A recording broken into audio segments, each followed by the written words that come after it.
So in the previous video, we talked about what kind of data we can deal with, and we understand that there are three kind of data sets, data which is available. One is structured data, second is unstructured data, and the third one is semi-structured data.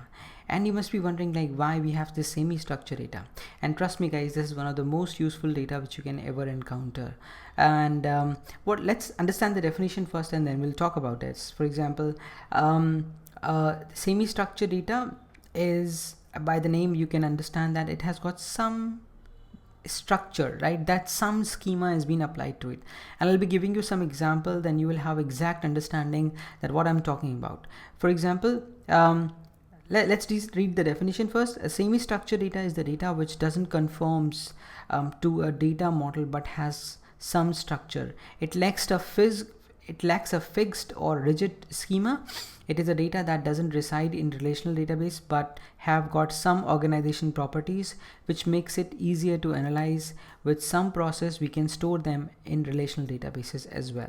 All right, so now let's understand this whole thing. For example, you remember this online forms. When you put in something on these online forms and it asks you for your first name, and you say that my name is United States of America, then it takes your first name as United States of America. Even if you put in mobile number over there, it will just pick up that number, and then that will be your first name in their databases. Whatever I'll type in there, it will be picked up as a hard coded thing, right? It cannot understand anything else apart from what you have put in. The unstructured data is like a notepad, right, where you can write any line with any text without any punctuations or marks or like anything, right? You just keep on writing. I will just keep on extending itself, right? You will have a text or notepad kind of stuff. Now the semi-structured data is very much like an email system, right? So when you write an email, in the to field you write everything. You can just simply say abracadabra@gmail.com and it will just work.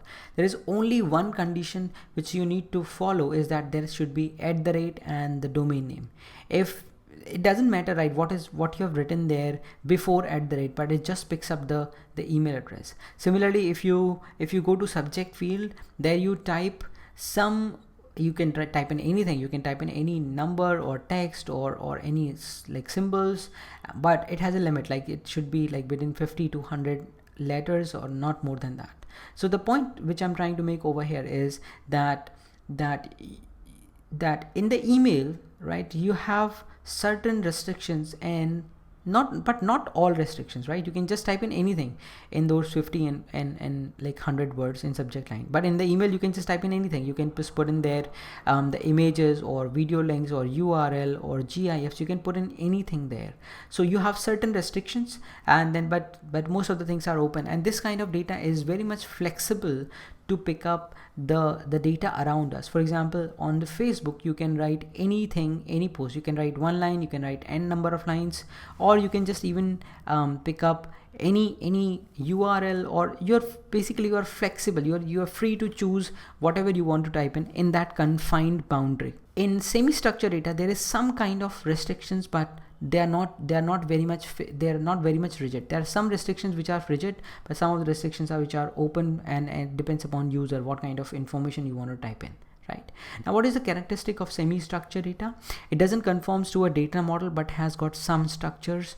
It can be stored not like anything which is not SQL, and you can simply say no SQL databases, for example. So when I say no SQL databases, there is a specific type of storages which are called no SQL databases. And what is this no SQL databases? Which says not only SQL. They can store the data which doesn't have schema attached to it, or you can say metadata attached to it. So they can be any data set which can be stored in any NoSQL, and they are gaining a lot of popularity. So you might be hearing this that from many people that I'm working on NoSQL databases, or I'm working on SQL or RDBMS databases or something like that. So when somebody is working on NoSQL databases, which means that they have the capability of storing any kind of data. But why people still store the data in RDBMS? Because RDBMS is much more suitable for applying queries and fetching the data best.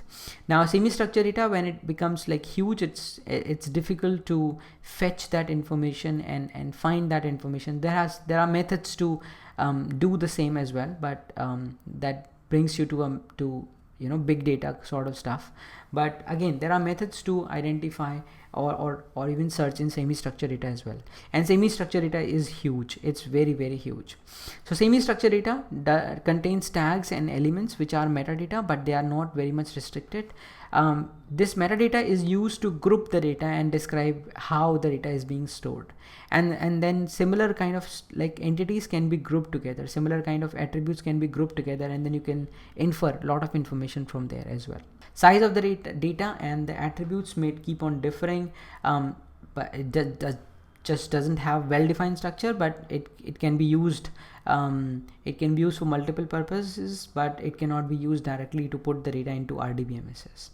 Now, what are the sources of structured data? Emails, XML files, binary executable files, TCP/IP packets, zip files, integration of data from different sources, web pages. And what are the types of this semi-structured data you might have dealt with? You might have dealt with XML files. You might have dealt with JSON files or Parquet files or Avro files. These are the different types of semi-structured data which is available, and like industry is using these type of unstructured data. Now, what are the different advantages of semi-structured data? Data is not constrained by a fixed schema. It's flexible. Schema can be changed according to the data type. It is portable. It is possible for us to collect the data and view the data as a whole. It supports user who cannot express their need in SQL. It can deal easily with the heterogeneity of the resources. Like if you have the data coming from multiple resources, it can be stored in semi-structured way, and then you can later on deal with it. Now, if you talk about the disadvantages of semi-structured data, it's the basic advantages are like there is a lack of fixed and rigid schema, and because of which like people use it for flexible purposes, and that's where the problem is, that you cannot store this kind of data. Interpreting the relationship between data is difficult as there is no separation of the schema and the data, and queries are less efficient as compared to structured data, which we have already discussed. Alright, so we've understood three kinds of data sets. One is structured data, second one is unstructured data, and the third one is semi-structured data. Now we're going to jump into the portion wherein we talk about what will happen if we have huge amount of data. That is, what will happen if you have big data, right? So let's deep dive into the big data technologies in the upcoming sessions. We'll talk about big data and where it is coming from, how it is being generated, what to do with it, how to deal with it, almost everything to it. I hope you enjoyed this section. I'll see you in the next section about big data. See you there.